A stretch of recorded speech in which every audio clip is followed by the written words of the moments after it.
తట్టుకోలేకపోతున్నాను. సాయం చేస్తావా? దశమి రోజు పంచమిని విడిపించాలన్నమాట. నేను రావాలని చాలా మంది ఆ దేవుడికి దండం పెట్టుకుంటా ఉంటారు, కానీ నేను రాకూడదని మీరు చూస్తున్నారు. వినాలి, వీరములు చెప్పింది వినాలి.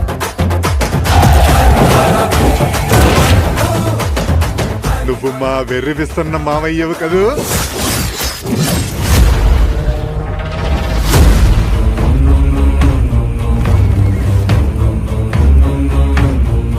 హిందూ దేశం మీద